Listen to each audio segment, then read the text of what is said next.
City న్యూస్కు స్వాగతం. CC కెమెరాల సాయం ద్వారా ఆలయ చోరీలకు పాల్పడుతున్న ఇద్దరు నిందితులను అవనిగడ్డ పోలీసులు అరెస్టు చేశారు. సాంకేతికతను ఉపయోగించి సీసీ కెమెరాల ద్వారా ఆలయ చోరీలకు పాల్పడుతున్న ఇద్దరు నిందితులను అవనిగడ్డ పోలీసులు అరెస్టు చేశారు. నిందితులను చాకచక్యంగా అరెస్టు చేసి 16.9 కేజీల వెండి, బంగారు మంగళసూత్రం రికవరీ చేసిన అవనిగడ్డ సబ్ డివిజన్ పోలీసులను జిల్లా ఎస్పీ ఆర్ గంగాధర్రావు అభినందించారు. అవనిగడ్డ ప్రాంతంలో ఆలయ చోరీలకు పాల్పడిన నిందితులను పట్టుకునేందుకు జిల్లా పోలీసులు ఆధునిక సాంకేతిక పరిజ్ఞానాన్ని వినియోగించి ప్రత్యేక బృందాలతో విచారణ చేపట్టి కేసును ఛేదించారని ఎస్పీ తెలిపారు. చోరీకి గురైన 16.9 కేజీల వెండి ఆభరణాలు మరియు బంగారు మంగళసూత్రాన్ని రికవరీ చేయడంతో పాటు నిందితులు ఉపయోగించిన కారును మరియు వెండి కరిగించే మిషన్ను సీజ్ చేయడం జరిగిందని ఆయన పేర్కొన్నారు. అందరికీ నమస్కారం. ఈ నెల 2వ తేదీ రాత్రి మనకి అవనిగడ్డ మండలంలో పులిగడ్డ గ్రామంలో ఒక టెంపుల్ ఉంది. అలివేలు మంగ రాజ్యలక్ష్మి సమేత శ్రీ వెంకటేశ్వర స్వామి దేవాలయం. మార్నింగ్ చూసేసరికి ఆ యొక్క మెయిన్ గేటు అట్లాగే బయట ఒక గ్రిల్ ఉంది. ఆ రెండింటికి ఉన్నటువంటి తాళాలు బ్రేక్ చేసినట్టుగా ఉంది. లోపలికి వెళ్ళి చూసినట్లయితే వెంకటేశ్వర స్వామికి వెనకాల ఉండేటువంటి మకర తోరణం అట్లాగే కిరీటం, వెండి కిరీటం మాయమవటం. అదే టెంపుల్లో పనిచేసేటువంటి పంతులు గారు మనకి కంప్లైంట్ ఇచ్చారు. సో అది కంప్లైంట్ ఇచ్చిన వెంటనే మా యొక్క డాగ్ స్క్వాడ్ని అట్లాగే ఫింగర్ ప్రింట్స్ వాళ్ళందరినీ కూడా పంపించడం జరిగింది. సో తర్వాత ఒక 4 టీమ్స్ని ఫామ్ చేసి అక్కడ ఉండేటువంటి టెంపుల్లో ఉండేటువంటి సీసీటీవీ కెమెరాస్ని మేము చెక్ చేయడం జరిగింది. దాంట్లో చూసినట్లయితే ఒక 2 వ్యక్తులు మాస్కులు వేసుకొని ఆ యొక్క మకర తోరణాన్ని ఆ యొక్క కిరీటాన్ని తీసుకొని వెళ్తున్నట్టుగా మనం గమనించాము. సో వారి యొక్క హైటు, తర్వాత బిల్ట్, తర్వాత ఆ నడిచేటువంటి విధానాన్ని బట్టి ఎవరై ఉంటారనేది మేము పరిశీలన చేస్తూ టెంపుల్ బయటకు వచ్చిన తర్వాత లెఫ్ట్ సైడు రైట్ సైడు 2 రోడ్లు ఉన్నాయి. సో ఆ రోడ్లలో ఉన్నటువంటి ఈ సీసీటీవీ కెమెరాస్ను కూడా మేము గమనించినట్లయితే ఒక ప్రైవేట్ పర్సన్ ఆర్టీసీ ఎంప్లాయీ ఒక ఆయన ఇంట్లో ఉన్నటువంటి సీసీటీవీ కెమెరాని మేము తరోగా చెక్ చేసిన దాని మీదట వ్యక్తులు ఎవరు కనబడలేదు. కానీ ఒక వెహికల్ టెంపుల్ వైపు వస్తున్నప్పుడు కనబడింది. సుమారు 11:30 ఆ ప్రాంతంలో. మళ్ళా 1:50 అదే కారు మళ్ళీ వెళ్ళిపోతూ కనబడింది. సో అయితే ఆ టైంలో కారు యొక్క మూమెంట్ని బట్టి జనసంచారం లేనటువంటి సమయంలో ఆ కారులో మాత్రమే ఈ యొక్క మకర తోరణాన్ని తీసుకెళ్లేటువంటి అవకాశం ఉంది. ఎందుకంటే 2 వీలర్ మీద కానీ చేతులతో కానీ ఇంత పెద్ద మకర తోరణాన్ని తీసుకుని వెళ్తే అది అందరికీ కనబడుతుంది. కాబట్టి దాన్ని కారుతోనే చేసుంటారని మేము గమనించాము. తర్వాత వెంటనే ఆ పక్కన ఉన్నటువంటి toll plaza, Puligadda toll plaza దగ్గర మనం చెక్ చేసినప్పుడు ఏదైతే ఈ యొక్క సీసీటీవీ కెమెరాస్లో కనబడినటువంటి కారే మళ్ళీ అక్కడ టోల్ ప్లాజాలో కనబడింది. ముందు ఈ సీసీటీవీ కెమెరాలో కనబడినటువంటి కారుకి కార్ నెంబర్ మాకు కనబడలేదు. ఎందుకంటే సైడ్ వ్యూ ఉండడం వల్ల. సీసీటీవీ కెమెరా టోల్ ప్లాజాలో ఉన్నది ఈ యొక్క అన్ని చెల్లిస్తారు కాబట్టి అక్కడ నెంబర్ అది వచ్చింది.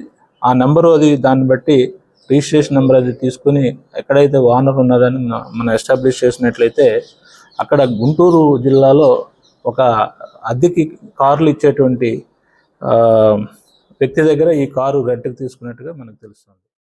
మోపిదేవి శ్రీ వల్లి దేవసేన సమేత శ్రీ సుబ్రహ్మణ్యేశ్వర స్వామివారి దేవస్థానంలో తెప్పోత్సవాన్ని ఘనంగా నిర్వహించారు. మోపిదేవిలోని శ్రీ వల్లి దేవసేన సమేత శ్రీ సుబ్రహ్మణ్యేశ్వర స్వామి తెప్పోత్సవం కార్యక్రమాన్ని ఘనంగా నిర్వహించారు. శ్రీ సుబ్రహ్మణ్యేశ్వర స్వామి వార్షిక బ్రహ్మోత్సవాలలో భాగంగా ఆలయ సమీపంలోని పుష్కరిణిలో అంగరంగ వైభవంగా తెప్పోత్సవం కార్యక్రమాన్ని ఆలయ కార్యనిర్వహణాధికారి దాసరి శ్రీరామ వరప్రసాదరావు ఆధ్వర్యంలో నిర్వహించారు. కొమ్మూరి ఫణికుమార్ శర్మ, ప్రధాన అర్చకులు బుద్దు పవన్ కుమార్ శర్మ, నవడూరి విశ్వనాథ సుబ్రహ్మణ్య శర్మ, ముఖ్య అర్చక బుద్దు సతీష్ శర్మలతో పాటు పూజారుల వేదమంత్రాల నడుమ స్వామివారిని ఆలయం నుంచి పల్లకిలో తీసుకువచ్చి పుష్కరిణిలో తెప్పపై గల హంసవాహనంపై ఉంచారు.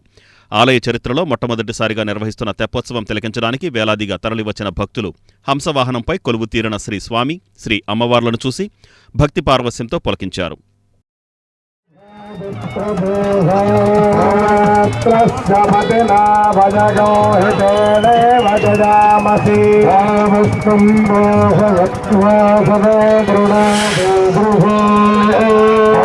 పుత్రస్య పదే మధుమంతమోద్వయం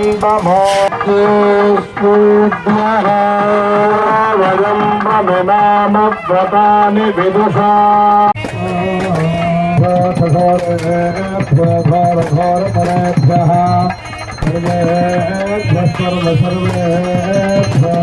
నమస్తే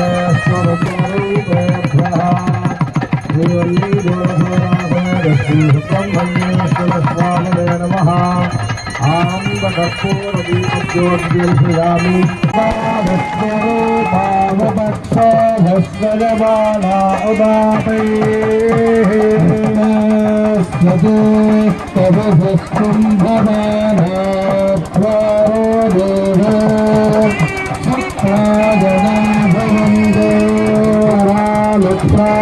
ఉదాపైరాలుత్రావరుణాకరందే ముఖం విశ్వం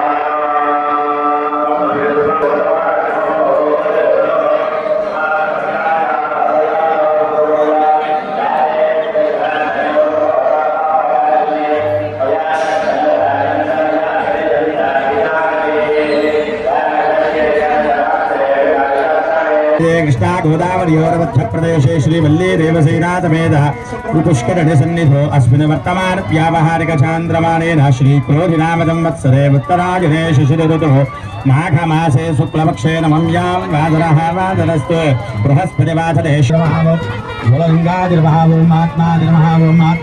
नमः देवाय नमः देवाय नमः ईशानाय देवाय नमः देवाय नमः रुद्राय नमः उत्तराय देवाय नमः शिवाय देवाय नमः पुष्पाक्षरान् समर्पयामि धूमाग्राय नमः धूमाग्रापयामि वलप्रमदनाय नमः दीपं दर्शयामि సుబ్రహ్మణ్యాయ శేషాయ శివాయ శివమూర్తే బ్రహ్మాండవాహదేహాయ నాగరాజాయతే నమో నమః.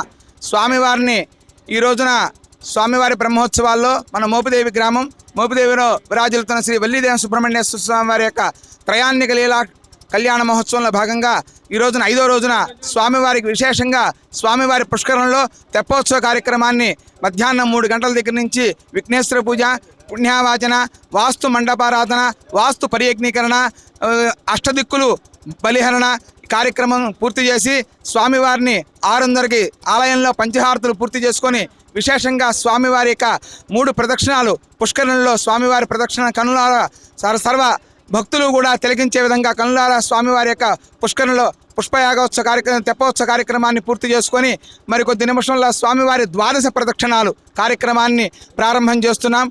ఈ తెప్పోత్సవం ఉద్దేశం ఏంటంటే మన గ్రామంలో చుట్టుపక్కల అన్ని గ్రామాలు కూడా సస్యశ్యామలంగా ఉండాలి, పట్టణాలు బాగుండాలి, దేశం బాగుండాలి అంటే సకాలంలో వర్షాలు కురవాలి. మనకి ఈ వర్ష ఋతువులు అన్నీ కూడా నీరు పుష్కలం, పంచభూతాలు మనకి ప్రధానం. ఈ పంచభూతాత్మకంగా స్వరూపంగా ఉన్న ఈ యొక్క నీటిలో ఎవరైతే స్వామివారిని ఏ ఈశ్వరుడు కానివ్వండి, సుబ్రహ్మణ్యేశ్వర స్వామి కానివ్వండి, అమ్మవారు కానీ అన్ని చోట్ల చేస్తున్నారు. ప్రప్రథంగా ఈ యొక్క మన గ్రామంలో చేయటం అనేది చాలా విశేషంగా జరిగింది. ఈ కార్యక్రమాన్ని మన దేవాదాయ ధర్మాదాయ శాఖ కమిషనర్ గారు ఉత్తర్వుల ప్రకారము ఎందరో మహానుభావుల కృషి వల్ల 1965 ఫిబ్రవరి 11వ తేదీన పామరులో పాల సేకరణకు తొలి అడుగు పడిందని చైర్మన్ ఆంజనేయులు తెలిపారు. ఎందరో మహానుభావుల కృషి వల్ల 1965 ఫిబ్రవరి 11న పామరులో పాల సేకరణకు తొలి అడుగు పడిందని Krishna milk union chairman Anjaneyulu అన్నారు. పెడన మండల పరిధిలోని నందమూరి పాల సొసైటీలో వజ్రోత్సవ కార్యక్రమం జరిగింది. ఈ సందర్భంగా చైర్మన్ ఆంజనేయులు మాట్లాడుతూ ఈ సంస్థ నిలబడడానికి ముఖ్యమంత్రి చంద్రబాబు నాయుడు ఎంతో సహకారం అందించారని ఆయన అన్నారు. ఈ కార్యక్రమంలో జిల్లా పాలకవర్గ సభ్యులు ZPTC Arja Venkata Nagesh, trust director కాగిత జయరాం, ఫీడ్ కమిటీ సభ్యులు మోతుకూరి వెంకటేశ్వరరావు, మేనేజర్ తోట సూర్యనారాయణ, సంఘ అధ్యక్షులు నెక్కంటి వెంకట సుబ్బారావు, సూపర్వైజర్ బసవరాజ్ కుమార్, వేతన కార్యదర్శి వినయ్, సంఘ పాలకవర్గ సభ్యులు పాడి రైతులు పాల్గొన్నారు. ఏదో మనం తాగి మన సొంత పనులు అలవాటైపోయాం. గ్రామ మన జ్ఞానాన్ని పెంచాలి, జ్ఞానం లేకపోతే మనం నిద్రపడబోతుంది అనే ఉద్దేశంతో మన పెంచేవాళ్ళు ఉన్నారు కానీ పెంచారు. కానీ ఇప్పుడు గ్యాద లేకపోతే హాయిగా ఏ ఊరైనా వెళ్ళొచ్చు. గ్యాద ఉంటే ఊరు వెళ్ళడానికి లేదు, గ్యాద ఉంటే వచ్చేయాలి సాయంత్రానికి. పొద్దున్న తెల్లవారు ఉందో చైర్మన్ గారు వస్తున్నాడు, మరి నేను బరిపాడు వెళ్ళాలి, 7:15 బరిపాడులో ప్రోగ్రామ్ మాకు 6:40 మేనేజర్ గారి ఇంటికి వస్తానని చెప్పాడు.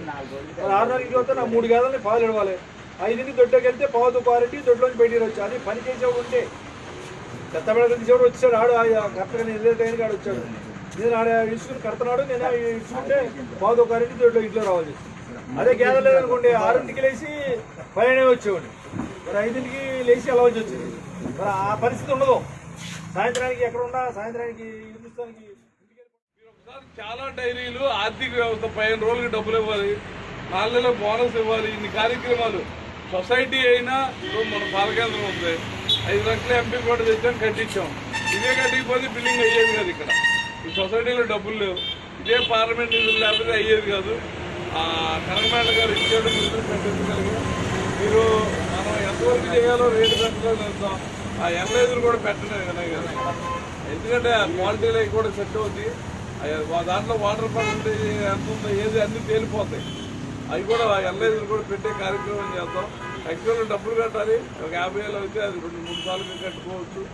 ఎన్లైజ్ అర్జెంటుగా పెట్టేయండి, చూసి మీరు అందరికీ కూడా ఇంకా మెరుగ్గా చేయడానికి ప్రయత్నం చేద్దాం. మీరందరూ కూడా మినరల్ మిక్చర్ శ్రమను వాడుకుంటా ప్రయత్నం చేయండి. పెడన భట్ట జ్ఞానకోటయ్య హైస్కూల్ పూర్వ విద్యార్థులు స్కూల్కు ₹1,00,000 వితరణగా అందించారు. పెడన భట్ట జ్ఞానకోటయ్య జడ్పీ హైస్కూల్ పూర్వ విద్యార్థులు స్కూలుకు ₹1,00,000 వితరణగా అందించారు. పెడన పట్టణంలో ఇటీవల 1989-90 బ్యాచ్ ఆత్మీయ సమ్మేళనం కార్యక్రమం పూర్తయిన వెంటనే పూర్వ విద్యార్థులు ₹106,000 నగదును సప్తగిరి గ్రామీణ బ్యాంకులో డిపాజిట్ చేసి ధృవీకరణ పత్రాన్ని హైస్కూల్ ప్రధానోపాధ్యాయులు అశోక్ కుమార్కు అందజేశారు. ఈ మొత్తాన్ని హైస్కూల్లో ప్రతి సంవత్సరం 10వ తరగతి మెరిట్ విద్యార్థులకు ప్రథమ, ద్వితీయ, తృతీయ పురస్కారాలను వడ్డీపై వచ్చే మొత్తంతో అందించే విధంగా ప్రోత్సాహక బహుమతులు ఇవ్వడం జరుగుతుందని ఆయన తెలిపారు. ఎస్సీ, ఎస్టీ, ఓబీసీలకు బ్యాంకు రుణాలలో రిజర్వేషన్లు కల్పించాలని కాంగ్రెస్ పార్టీ నాయకుడు మాజీ కేంద్ర మంత్రి చింతా మోహన్ డిమాండ్ చేశారు. మీడియా సమావేశంలో ఆయన మాట్లాడుతూ ఉద్యోగాల కంటే ముందు ఎస్సీ, ఎస్టీ, ఓబీసీలు ఆర్థికంగా అభివృద్ధి సాధించేందుకు బ్యాంకు రుణాలలో రిజర్వేషన్లు కల్పించాల్సిన అవసరం ఉందన్నారు. దేశంలో సంపద వారి గుప్పెట్లో ఉందన్నారు. ఎస్సీ, ఎస్టీ వర్గీకరణ, ఓబీసీ రిజర్వేషన్లు కాంగ్రెస్ పార్టీ ప్రవేశపెట్టిన విధానాలే అన్నారు. దేశంలో నిరుద్యోగం పెరిగిపోయిందని, ధరలు నియంత్రణ లేదని చింతా మోహన్ విమర్శించారు. కాంగ్రెస్ పార్టీ ఒక్కటే సుస్థిరమైన పాలన అందిస్తుందని ఆయన పేర్కొన్నారు. భట్ట జ్ఞానకోటయ్య హై స్కూల్ ప్రధానోపాధ్యాయులకి మా నమస్కారాలు. ఈరోజు చాలా అందరికీ ఆనందదాయకమైన భావిస్తున్నాం. మేము మిత్రులందరికీ కూడా నా నమస్కారాలు తెలియజేస్తున్నాను. మీ అందరి సహాయ సహకారాలతో మనం కార్యక్రమాన్ని ఎంతో ఉన్నతంగా విజయవంతంగా చేసుకున్నాం. కార్యక్రమం అనంతరం మిగిలిన ఈ చిన్న అమౌంట్ని మీ అందరి అభిప్రాయాల మేరకు మనం చదువుకున్న ఈ పాఠశాలలో మన తర్వాత తరాలు ఎవరైతే 10th క్లాస్ చదువుతారో 10వ తరగతి, ఆ 10వ తరగతిలో మొదటి వరుస, 2వ వరుస, 3వ వరుస మార్కులు సాధించిన విద్యార్థులకి ప్రోత్సాహకరంగా ఈ అమౌంట్ మీద వచ్చే ఇంట్రెస్ట్ని ఇవ్వాలని మన మిత్రులందరూ సంకల్పించారు. మన మిత్రుల కోరిక మేరకు ఈ యొక్క డిపాజిట్ని కనకదుర్గ సప్తగిరి గ్రామీణ బ్యాంకులో ఈ అమౌంట్ని డిపాజిట్ చేసి ఆ డిపాజిట్ పత్రాన్ని మన ప్రధానోపాధ్యాయులు గారికి అందజేయడం జరిగింది. ఎస్సీ, ఎస్టీ, ఓబీసీలకు బ్యాంకు రుణాల మంజూరులో రిజర్వేషన్ కల్పించాలని కాంగ్రెస్ నాయకులు చింతామోహన్ డిమాండ్ చేశారు. ఎస్సీ, ఎస్టీ, ఓబీసీలకు బ్యాంకు రుణాలలో రిజర్వేషన్లు కల్పించాలని కాంగ్రెస్ పార్టీ నాయకుడు మాజీ కేంద్ర మంత్రి చింతామోహన్ డిమాండ్ చేశారు. మీడియా సమావేశంలో ఆయన మాట్లాడుతూ ఉద్యోగాల కంటే ముందు ఎస్సీ, ఎస్టీ, ఓబీసీలు ఆర్థికంగా అభివృద్ధి సాధించేందుకు బ్యాంకు రుణాలలో రిజర్వేషన్లు కల్పించాల్సిన అవసరం ఉందన్నారు. దేశంలో బ్యాంకులని గుజరాత్ మార్వాడీలకే కట్టబెడుతున్నారని ఆయన విమర్శించారు. కేంద్రంలో బీజేపీ ప్రభుత్వం కార్పొరేటర్లకే కొమ్ము కాస్తోందని, దేశంలో సంపద వారి గుప్పెట్లో ఉందన్నారు. ఎస్సీ, ఎస్టీ వర్గీకరణ, ఓబీసీ రిజర్వేషన్లు కాంగ్రెస్ పార్టీ ప్రవేశపెట్టిన విధానాలే అన్నారు. దేశంలో నిరుద్యోగం పెరిగిపోయిందని, ధరల నియంత్రణ లేదని చింతామోహన్ విమర్శించారు. కాంగ్రెస్ పార్టీ ఒక్కటే సుస్థిరమైన పాలన అందిస్తుందని ఆయన పేర్కొన్నారు. 15% వర్గీకరణ అంటున్నారే, ఇది కాంగ్రెస్ పార్టీ ఆలోచన. అంటరానితనాన్ని తీసేసి దేశంలో సమానత్వాన్ని తీసుకొచ్చినటువంటి ఆలోచన విధానం ఇది. మరి అంతేకాదు ఓబీసీలకు రిజర్వేషన్లు ఇది చెప్పుకోక తప్పదు. 27% కాంగ్రెస్ పార్టీ తీసుకొని వచ్చింది, సోనియా గాంధీ తీసుకొచ్చింది. ఎక్కడున్నాడో మా మహారాజు అర్జున్ సింగ్ల కృషి వల్ల ఓబీసీలకు 27% రిజర్వేషన్లు ఇవ్వడం జరిగింది. మరి ఇటువంటి భారతదేశంలో బ్యాంకులు ఇందిరాగాంధీ జాతీయం చేసింది, ప్రైవేట్ బ్యాంకుల్ని జాతీయం చేసింది. జాతీయం అంటే ఏంది? ఉన్నటువంటి జాతి ఆస్తిని జాతిలో ఉన్న దేశంలో ఉన్న వాళ్ళందరికీ సమానంగా పంచేదాని కొరకే బ్యాంకుల్ని జాతీయం చేయడం జరిగింది. ఈరోజు ఎస్సీలు ఎస్టీలు దేశంలో 25% ఉన్నారు. 25% ఉన్నారు. ఈ 25% ఉన్నటువంటి ఎస్సీ ఎస్టీలకు జాతీయ బ్యాంకుల్లో ఇస్తున్నటువంటి రుణాలు ఎంత? 1% కంటే తక్కువ ఉంది. 1% కంటే తక్కువ ఉంది.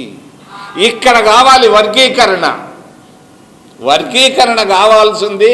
ఎల్డీసీ ఉద్యోగాల్లోనో, ప్యూన్ ఉద్యోగాల్లోనో, జూనియర్ ఇంజనీర్ల ఉద్యోగాల్లో కాదు వర్గీకరణ. కావాల్సింది వర్గీకరణ ఇక్కడ బ్యాంకుల్లో. దేశ సంపద అంతా ఇక్కడ ఉంది. ఈ దేశ సంపదను ఎవరు తీసుకుంటున్నారు? ఈ వార్తలు ఇంతటితో సమాప్తం. నమస్కారం.